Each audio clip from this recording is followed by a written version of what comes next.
മക്കളെ, ഇന്ന് ഉച്ചയ്ക്ക് നീറ്റ് എൻട്രൻസ് എക്സാം ക്യാൻസലായി എന്നുള്ളൊരു ന്യൂസ് കേട്ടതോടുകൂടെ തന്നെ കുറേ പേര് വല്ലാതെ വേദനിക്കുന്നുണ്ട്. കാരണം അവർ ഏറ്റവും നല്ല സ്കോർ വാങ്ങിച്ചിട്ട് 700 മുകളിലും 680 മുകളിലും 650 മുകളിലും ഏറ്റവും നല്ലൊരു കോളേജിൽ കിട്ടുമെന്നുള്ള സ്വപ്നം കണ്ടുകൊണ്ടിരിക്കുന്ന ഒരു സമയമാണ് ഇങ്ങനൊരു വീഴ്ച പെട്ടെന്ന് തന്നെ എക്സാം റദ്ദായി, എക്സാം ക്യാൻസൽ ചെയ്തു എന്നുള്ള ന്യൂസുകൾ കേൾക്കുന്നത്.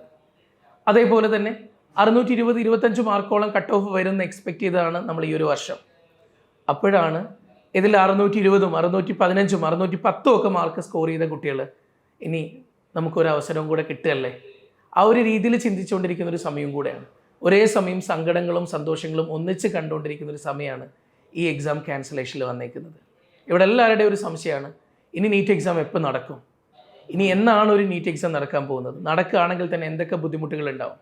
എനിക്ക് നിങ്ങളോട് പറയാനുള്ള ഫസ്റ്റ് കാര്യങ്ങൾ, നിങ്ങൾക്ക് എക്സാമിൻ്റെ ഡേറ്റ് കാര്യങ്ങൾ ഇപ്പോഴും ഇന്ന് NTA ഒഫീഷ്യൽ നോട്ടിഫിക്കേഷൻ വന്നപ്പോൾ എക്സാം ക്യാൻസൽ ചെയ്തു എന്നും കുട്ടികൾക്ക് ഇങ്ങനൊരു ചോർച്ച ഉണ്ടായിട്ട് മാസമായിട്ടുള്ള ഒരു നീറ്റ് എക്സാം പേപ്പർ ലീക്ക് ഉണ്ടായപ്പോൾ ഉറപ്പായിട്ട് എടുക്കേണ്ട കുറച്ച് തീരുമാനങ്ങളുണ്ട്. അതായത് കുറച്ച് കുട്ടികളിലല്ല, 2024 നീറ്റ് എക്സാമിൻ്റെ പേപ്പർ ചോർച്ച ഉണ്ടായ സമയത്ത് നമ്മൾ കണ്ടിട്ടുണ്ട് സുപ്രീം കോടതിയിൽ വെച്ചിട്ട് തീരുമാനങ്ങൾ ഉണ്ടായേക്കുന്നതെന്ന് പറഞ്ഞു കഴിഞ്ഞാൽ ചെറിയ കുറച്ച് ആളുകളിലേക്ക് മാത്രമേ അത് എത്തിയിട്ടുള്ളൂ. അതുകൊണ്ട് തന്നെ എക്സാമിൻ്റെ പവിത്രത നഷ്ടപ്പെട്ടു പോയി എന്നുള്ളൊരു കാര്യം പറഞ്ഞു. അതായത് പക്ഷെ എന്നാൽ പോലും ആ ഒരു എക്സാം റീകണ്ടക്ട് ചെയ്യേണ്ട എന്നുള്ളൊരു തീരുമാനമായിരുന്നു അന്നെടുത്തത്. പക്ഷേ ഇവിടെ പെട്ടെന്ന് തന്നെ റീനീറ്റ് വരാനുള്ളൊരു കാരണം ഹാൻഡ് റിട്ടൺ ആയിട്ട് എഴുതിയിരിക്കുന്ന ക്വസ്റ്റ്യൻസുകൾ 140ഓളം വരുന്ന 560 മാർക്കിൻ്റെയോളം ക്വസ്റ്റ്യൻസ് കുറേ ആളുകളിലേക്ക് അവിടെ എന്താ പറയുക ഫോർവേഡഡ് മെനി ടൈംസ് എന്നായിരുന്നു ഈ കിട്ടിയേക്കുന്ന കുറ്റവാളികളുടെ കയ്യിൽ നിന്ന് കിട്ടിയേക്കുന്ന ഫോണുകളിൽ, ഈ ഒരു കുറ്റം ചെയ്തേക്കുന്ന ആളുകളുടെ കയ്യിൽ നിന്ന് കിട്ടിയേക്കുന്ന ഫോണുകളിൽ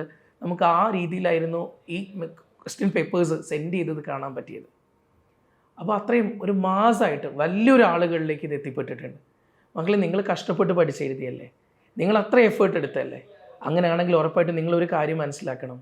ചിലപ്പോഴും നിങ്ങൾ വരേണ്ടിയിരുന്ന നല്ല റാങ്കുകൾ കയ്യിലേക്ക് എത്താൻ, അതായത് ആ റാങ്കുകൾ മറ്റുള്ളവരുടെ കയ്യിലേക്ക് പോയേനെ. ചിലപ്പോഴും നിങ്ങളെടുത്ത എഫേർട്ടിനേക്കാളും പുറത്തു നിന്ന് എത്രയോ ആളുകൾ ഈ പേപ്പർ വാങ്ങിച്ചിട്ടുണ്ടെങ്കിൽ നമ്മൾ എക്സ്പെക്റ്റ് ചെയ്യുന്ന റിസൾട്ടിൽ പോലും നമ്മൾ എത്താതെ പോയേനെ. അപ്പം അതുകൊണ്ട് ഈ എക്സാം ക്യാൻസൽ ആവുക എന്ന് പറയുമ്പോൾ അത് നിങ്ങൾക്ക് ഒരാൾക്ക് മാത്രമല്ല, എല്ലാവർക്കും ഉള്ളതാണ്. എക്സാം കഴിഞ്ഞ് അന്ന് മുതൽ ബുക്ക് മാറ്റി വെച്ചിട്ട് ബാക്കി കാര്യങ്ങളിലേക്ക് പോയവരെല്ലാവരും, അല്ലാതെ അന്ന് മുതലേ ഇരുന്ന് പഠിച്ച ആളുകളല്ല അന്ന് മുതൽ വീണ്ടും എക്സാം കഴിഞ്ഞിട്ട് എല്ലാവരും ഇരുന്ന് പഠിച്ചുകൊണ്ടിരിക്കുന്നല്ല. അന്ന് ബുക്ക് മാറ്റി വെച്ച് ഓരോ ആളുകളും അവരുടേതായ വഴിക്ക് പോയി. ഇപ്പോൾ വിചാരിക്കണ്ടേ, എനിക്കെല്ലാം മറന്നുമില്ല, ഞാൻ എന്ത് ചെയ്യും? 3-ാം തീയതി എക്സാം കഴിഞ്ഞു, ഇന്ന് 12-ാം തീയതി ആവുമ്പോൾ നമ്മുടെ ഉള്ളിൽ ടെൻഷനുണ്ട്, മനസ്സിലാവും, അത് മനസ്സിലാക്കാൻ പറ്റും. അതുവരേക്ക് എല്ലാവരും ബുക്ക് അടച്ചു വെച്ചവർ തന്നെയാണ്. ഇനി നമുക്ക് തുടങ്ങണം. എങ്ങനെയാണോ നമ്മൾ ഓടിയത് അതിനേക്കാളും ഇരട്ടി വേഗതയിൽ നമുക്ക് ഓടാൻ വേണ്ടിയിട്ട് നമ്മൾ നമ്മുടെ മനസ്സിനെ പാകപ്പെടുത്തണം. കാരണം ഈ റീനീറ്റ് ഉണ്ടാവുമെന്ന് നമ്മൾ ഒരിക്കലും എക്സ്പെക്റ്റ് ചെയ്തതല്ല. എക്സാമിനേഷൻ ഹാളിൽ കയറിയപ്പോഴും എക്സാമിനേഷൻ കഴിഞ്ഞ് ഇറങ്ങിയപ്പോഴും മാർക്കുകൾ കൂട്ടിയപ്പോഴും നമ്മുടെ ഉള്ളിൽ പ്രതീക്ഷകളുണ്ടായിരുന്നു. JPS ഭയങ്കര പ്രതീക്ഷയിൽ തന്നെയായിരുന്നു. ആദ്യത്തെ 100-നുള്ളിൽ വീണ്ടും JPS കഴിഞ്ഞ വർഷം 4 റാങ്ക് അടിച്ചെങ്കിൽ ഈ വർഷം 5 റാങ്കുകൾ നമുക്ക് ഉണ്ടാക്കാൻ പറ്റുമെന്നുള്ള പ്രതീക്ഷയിലായിരുന്നു നമ്മളും ഓരോ ആളും നിന്ന് പോയിരുന്നത്. എനിക്ക് നിങ്ങളോട് പറയാനുള്ള ഒരൊറ്റ കാര്യമാണ്, എന്തായാലും നമ്മുടെ എക്സാമിന് വേണ്ടിയിട്ട് വീണ്ടും നമ്മളിനി ആപ്ലിക്കേഷൻ കൊടുക്കുക അങ്ങനെയുള്ള കാര്യങ്ങളൊന്നും നമുക്കിനി വേണ്ട. ഇനി ആപ്ലിക്കേഷൻ കൊടുക്കുക എന്നുള്ളൊരു സംഭവമില്ല, നിങ്ങൾ കൊടുത്ത ആപ്ലിക്കേഷൻസ് തന്നെ മതി. ഇതിന് വേണ്ടിയിട്ട് വീണ്ടും ഇനി ഫീസ് നിങ്ങൾ അടയ്ക്കേണ്ടതായിട്ടില്ല. ഫീസ് റീഫണ്ട് ചെയ്യുമെന്ന് പറയുന്നു. ദാറ്റ് മീൻസ് അത് പലപ്പോഴും അഡ്ജസ്റ്റ് ചെയ്യപ്പെടുകയായിരിക്കും ചെയ്യുന്നുണ്ടാവുക. എക്സാം സെൻറ്റേഴ്സ് പോലും നിങ്ങൾ നേരത്തെ എഴുതിയേക്കുന്ന സെൻറ്റേഴ്സ് തന്നെ ആവാനാണ് സാധ്യത. അതേ രീതിയിൽ തന്നെയാണ് പറയുന്നത്. ഇനി എക്സാമിൻ്റെ ഡേറ്റ് ആണ്. മുന്നേ 2016 ഇതുപോലെ തന്നെ എക്സാമിൻ്റെ ക്യാൻസലേഷൻ വന്ന സമയത്ത് നിങ്ങൾക്കറിയാം AIPMT ഉള്ള സമയത്താണ്, അന്ന് നീറ്റ് അല്ല AIPMT ആണ്, all India preliminary medical test. ആ AIPMT ഉള്ള സമയത്ത് ഇതുപോലെ ബ്ലൂടൂത്ത് ഡിവൈസ് യൂസ് ചെയ്തതിൻ്റെ പേരിൽ വീണ്ടും CBSE അന്ന് എക്സാം നടത്തിക്കൊണ്ടിരിക്കുന്നത് എക്സാം റീകണ്ടക്ട് ചെയ്യേണ്ടി വന്നിട്ടുണ്ടായിരുന്നു. അന്ന് ഫേസ് ടു എക്സാം കുറച്ചുകൂടെ ബുദ്ധിമുട്ടായിരുന്നു. അന്നെല്ലാം കൂടെ 40ഓളം ദിവസങ്ങളെടുത്തു ഈ എക്സാം കണ്ടക്ട് ചെയ്യാൻ വേണ്ടിയിട്ട്. അപ്പോൾ അത്രയും സമയം എടുത്തു എക്സാം വീണ്ടും വരാൻ. അതിലെനിക്ക് പറയാനുള്ളത് നിങ്ങളോട്, ഇതുപോലെ തന്നെ എക്സാമിൽ ചിലപ്പോൾ അന്ന് എഴുതിയിരിക്കുന്ന 6 ലക്ഷത്തിനോളം വരുന്ന കുട്ടികളാണ് ഇന്ന് എഴുതുന്ന 22,70,000 മുകളിലെ കുട്ടികളാണ്. അത്രയും കുട്ടികൾ എക്സാം എഴുതുമ്പോൾ ചിലപ്പോൾ നമ്മുടെ ഒരു സെക്കൻഡ് സെറ്റ് ഓഫ് പേപ്പേഴ്സും ചോർന്നിട്ടുണ്ടാവാം. അങ്ങനെയാണെങ്കിൽ എല്ലാം വീണ്ടും ഈ കംപ്ലീറ്റ് കാര്യങ്ങൾ മാറ്റിയിട്ട് അവിടെ പുതിയൊരു സിസ്റ്റം കൊണ്ടുവരേണ്ടി വന്നേക്കാം. അങ്ങനെയാണെങ്കിൽ NTA നടത്താൻ പോകുന്ന എക്സാമിന് ഈ മെയ് 3-ന് ശേഷം അങ്ങോട്ടേക്ക് ചിലപ്പോൾ 1.5-2 മാസങ്ങൾ വേണ്ടി വന്നേക്കാം. അതായത് നമുക്ക് കറക്റ്റ് പറഞ്ഞാൽ ജൂൺ ലാസ്റ്റിലേക്ക് അല്ലെങ്കിൽ ജൂലൈ ഫസ്റ്റിലേക്ക് ഈ എക്സാം വരാനാണ് സാധ്യത. ആ രീതിയിലേക്ക് എക്സാം പോസ്റ്റ്പോണ്ട് ആവാനുള്ള എല്ലാ സാധ്യതകളും ഉണ്ട്. ദാറ്റ് മീൻസ് അത്രയും സമയം മുന്നോട്ടായിരിക്കും ഇനി ഒരു റീനീറ്റ് നടക്കാൻ പോകുന്നത്. എനിക്ക് പറയാനുള്ളത്, ഇതുവരെ പഠിച്ച കുട്ടികൾ എല്ലാവരും കോൺഫിഡൻസ് ആയിട്ട് നിങ്ങളെ ധൈര്യത്തോടു കൂടെ തന്നെ വീണ്ടും എക്സാമിന് വേണ്ടി തയ്യാറാവുക. നമ്മുടെ JPs അതിന് വേണ്ടിയിട്ട് ഒരുങ്ങിക്കഴിഞ്ഞിട്ടുണ്ട്. ഇവിടെ നാളെ കഴിഞ്ഞ് മറ്റന്നാൾ മുതൽ കുട്ടികൾക്ക് വീണ്ടും എക്സാംസ് നടത്താൻ പോവാണ്. നമ്മൾ വീണ്ടും നമ്മുടെ മൊഡ്യൂൾ എക്സാംസും നീറ്റ് മോക്ക് എക്സാംസുമായിട്ട് നമ്മൾ വീണ്ടും മുന്നോട്ടേക്ക് പോകാൻ തീരുമാനിച്ചിരിക്കുകയാണ്. ഉറപ്പായിട്ടും ഇനി സ്കൂളും തുറക്കാനുള്ള സമയമായി ജൂൺ ആകുമ്പോൾ വീണ്ടും NTA വീണ്ടും ബുദ്ധിമുട്ടുകൾ വന്നേക്കാം. കാരണം സ്കൂൾസ് തുറക്കുമ്പോൾ എക്സാമായിട്ട് കണ്ടക്ട് ചെയ്യാനും കാര്യങ്ങൾക്കൊക്കെ ആയിട്ട് അവർക്ക് കുറേ ക്ലാസ് റൂംസ് വേണം പല സ്കൂൾസിലും. അതിന് വേണ്ടിയിട്ടുള്ള പ്രിപ്പറേഷൻസ് അവർ 4-5 ദിവസം മുന്നേ തുടങ്ങുന്നുണ്ട്. അപ്പോൾ ഇതൊക്കെ ഇനി ബുദ്ധിമുട്ട് തന്നെയാണ്. അപ്പോൾ എനിക്ക് നിങ്ങളോട് പറയാനുള്ള JPs എന്തായാലും ഒരുങ്ങി കഴിഞ്ഞിട്ടുണ്ട്. ഏറ്റവും നല്ല രീതിയിൽ എക്സാംസ് കൊടുത്തുകൊണ്ട് ഞങ്ങളുടെ ടോപ്പേഴ്സിനെ വീണ്ടും ടോപ്പേഴ്സ് ആക്കാനും, ഞങ്ങളുടെ കൂടെ ഓടി എത്താൻ പറ്റാതെ പോയ കുട്ടികളെ വീണ്ടും അവരെ ടോപ്പേഴ്സ് ആക്കി എടുക്കാനും ഞങ്ങൾ വീണ്ടും യാത്ര തുടങ്ങുകയാണ്. എന്താണോ മെയ് 3-ാം തീയതി വരെ JPsൽ ഉണ്ടായത്, മെയ് 3-ന് പലരും ഈ ഇൻസ്റ്റിറ്റ്യൂട്ടിൽ നിന്ന് ഇറങ്ങിപ്പോയതാണ് എക്സാമിന്.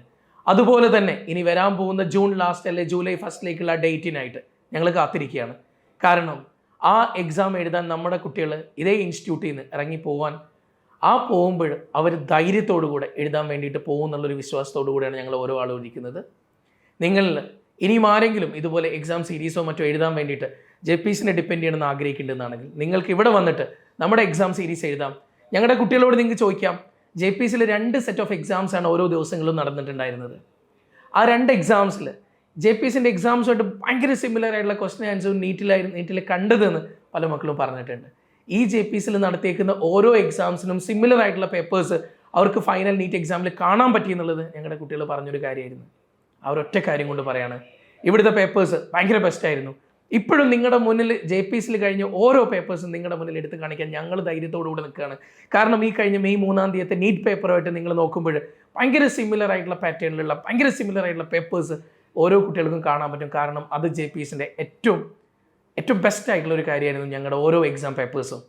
അതിൽ കറക്ഷൻസ് ഇല്ലാതെ പ്രോപ്പർ ടൈമിൽ അതിൻ്റെ കീയും അതിൻ്റെ സൊല്യൂഷൻസും കൊടുത്തുകൊണ്ട് പോയ ഏറ്റവും നല്ല എക്സാംസ്. ആ സീരീസ് എക്സാം എഴുതാൻ താല്പര്യപ്പെടുന്ന കുട്ടികൾക്ക് താഴെ കാണുന്ന നമ്പറിൽ ഉറപ്പായിട്ടും നിങ്ങൾക്ക് കോൺടാക്ട് ചെയ്യാം. ഞങ്ങളുണ്ട് നിങ്ങളുടെ കൂടെ. നിങ്ങൾ ഒറ്റയ്ക്കല്ല. നിങ്ങൾക്കുണ്ടാവുന്ന വിഷമങ്ങൾ നമുക്ക് മനസ്സിലാക്കാൻ പറ്റും. ഒരു ഇൻസ്റ്റിറ്റ്യൂട്ടിൽ നിന്നുകൊണ്ട് ഞങ്ങൾക്കും അറിയാൻ പറ്റുന്ന കാര്യങ്ങൾ തന്നെയാണ് ഇന്ന് ഓരോ കുട്ടിയും അനുഭവിക്കുന്ന പ്രശ്നങ്ങൾ. നിങ്ങൾ വെറുതെ അൺവാണ്ടഡ് ആയിട്ടുള്ള വീഡിയോസും മറ്റും കണ്ടിട്ട് നിങ്ങൾ ടെൻഷൻ ആവാതിരിക്കുക. ഈ ഒരു സമയത്ത് നമുക്ക് ടെൻഷനല്ല വേണ്ടത്, നമ്മൾ ടെൻസ്ഡ് ആവുകയല്ല വേണ്ടത്. നമുക്ക് ഈ സമയത്ത് വേണ്ടത് മുന്നോട്ടേക്ക് ഇനി എൻ്റെ കുട്ടീനെ എങ്ങനെ മുന്നോട്ടേക്ക് ബെസ്റ്റായിട്ട് എത്തിക്കാം. മക്കൾ ഓരോ ആളും ചിന്തിക്കേണ്ടത് ഞാൻ ഇപ്പോൾ ചെയ്ത സ്കോറിനേക്കാളും ഏറ്റവും ബെസ്റ്റായിട്ടുള്ളൊരു സ്കോർ എങ്ങനെ വാങ്ങിച്ചെടുക്കാം. ആ രീതിയിലേക്ക് നമ്മൾ നമ്മുടെ മൈൻഡ് സെറ്റിനെ സെറ്റ് ചെയ്തുകൊണ്ട് നമ്മൾ പ്രിപ്പയർ ചെയ്യേണ്ട സമയമാണ്. അപ്പം ഇറങ്ങിത്തിരിക്കുക മക്കളെ, നമുക്കിതല്ലാതെ വേറൊരു ഓപ്ഷൻ ഇല്ല. ഏറ്റവും ബെസ്റ്റായിട്ട് പെർഫോം ചെയ്യാൻ പറ്റുന്ന രീതിയിൽ ഏറ്റവും നല്ല കുട്ടികളായിട്ട് നമുക്ക് വീണ്ടും മുന്നോട്ടേക്ക് പോവാം. ടെൻഷൻ അടിക്കാതിരിക്കുക. ഓക്കെ മക്കളെ, ഓൾ ദി ബെസ്റ്റ്.